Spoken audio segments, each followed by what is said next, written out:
Hello everyone, I am Dr. Muskan Jain, an assistant professor specializing in orthopedics, Department of Paramedical Sciences at RNTU. Today we will shedding light on a pressing global health concern, dengue fever, also known as breakbone fever. Introduction: dengue fever caused by the dengue virus is a mosquito-borne viral infection. Dengue is spread by several species of female mosquito of the Aedes genus. The virus has 5 serotypes. Infection with one type usually gives lifelong immunity to that type but only short-term immunity to the others. Epidemiology: dengue fever is endemic in over 100 countries. The infection annually global incidence of dengue has escalated dramatically in recent decades with an estimated 390 million. Infections are most commonly acquired in urban environments. A vast majority of cases are asymptomatic or mild and self-managed, and hence the actual numbers of dengue cases are underreported. Transmission: the Aedes mosquitoes active predominantly during daylight hour and responsible for transmitting the virus. The virus is transmitted to humans through the bites of infected female mosquitoes, primarily the Aedes aegypti mosquito. Other species within the Aedes genus can also act as vectors, but their contribution is secondary to Aedes aegypti.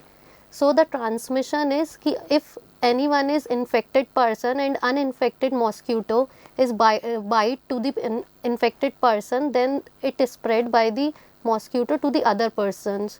So the clinical manifestation: the onset of dengue fever typically occurs 4 to 10 days after the bite of an infected mosquito. Most people with dengue have mild or no symptoms and will get better in 1 to 2 weeks.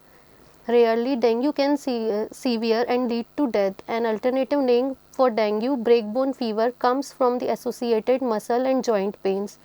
Symptoms: if symptoms occur, then usually begin 4 to 10 days after infection and last for 2 to 7 days. So the incubation period of the dengue is 4 to 10 days. Symptoms are high fever, severe headache, pain behind the eyes, muscle and joint pains, nausea, vomiting, swollen glands, rash. If individuals who are infected for the second time are at greater risk of severe dengue. Severe dengue symptoms often come after the fever has gone away. Severe abdominal pain, persistent vomiting, rapid breathing, bleeding gums or nose, fatigue, restlessness, blood in vomit or stool, being very thirsty, pale and cold skin, feeling weak. Dengue shock syndrome. Dengue shock syndrome is characterized by severe plasma leakage, severe bleeding and severe organ involvement, manifested as elevated liver enzymes. Liver enzymes is SGPT, SGOT, impaired sensorium, the dysfunction of the brain, acute dysfunction, and myocarditis, inflammation of the heart layer. Sudden drop, severe abdominal pain, persistent vomiting, bleeding such as nosebleeds or easy bruising, rapid weak pulse. And diagnosis of dengue fever often involves a combination of clinical evaluation, patient history and laboratory test. Common diagnostic methods include serological tests to detect specific antibodies or viral RNA through polymerase chain reaction. The earliest change detectable on laboratory investigation, that is complete blood cell, is a low white blood cell count, which may be often followed by low platelets and metabolic acidosis. Management: there is no specific antiviral treatment for dengue fever. Management primarily focuses on supportive care to relieve symptoms and prevent complications. Adequate hydration, rest and pain management are essential. In severe cases, hospitalization and close monitoring for complication are necessary. Paracetamol is used for fever and discomfort. NSAIDs such as ibuprofen, aspirin are avoided as they might aggravate the risk of bleeding. Blood transfusion is initiated early in people presenting with unstable vital signs in the face of a decreasing hematocrit, rather than waiting for the hemoglobin concentration to decrease to some predetermined transfusion trigger level. Risk factors: previous infection with dengue fever virus increase the risk of the individual developing severe dengue. Urbanization is associated with dengue transmission through multiple social and environmental factors. Population density, human mobility, access to reliable water source, water storage practice, etc. Consequently, disease risk may change and shift with climate change in tropical and subtropical areas, and vectors might adapt to new environment and climate. Prevention and control. Vector control strategies, containers that can collect water, mosquito habitat reduction, eliminate stagnant water sources where Aedes mosquitoes breed. This includes emptying and cleaning water storage containers, covering water tanks and removing discarded tries to containers that can collect water.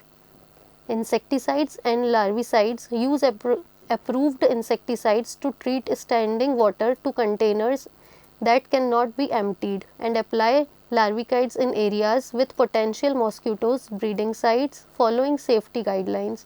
Personal protection measures. Use of repellents. Apply mosquito repellents containing DEET, picaridin or oil of lemon. Wearing protective clothing. Wear long sleeved shirts, long pants and socks to reduce exposed skin, especially during peak mosquito activity times.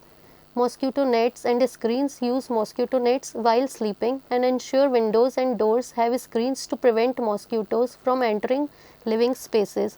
Community engagement and education. Awareness campaigns educate communities about dengue fever symptoms, transmissions and prevent methods through public health campaigns, posters and community events. Community cleanup drives. Encourage community involvement in cleanup initiatives to eliminate potential mosquito breeding sites in neighborhoods and public spaces. Integral mosquito management. Integrated approaches. Employ a combination of methods including biological control, environmental management and community participation in an integrated mosquito control program. Monitoring and surveillance. Implement surveillance system to monitor mosquito population, disease outbreaks and trends, enabling timely interventions. Thank you.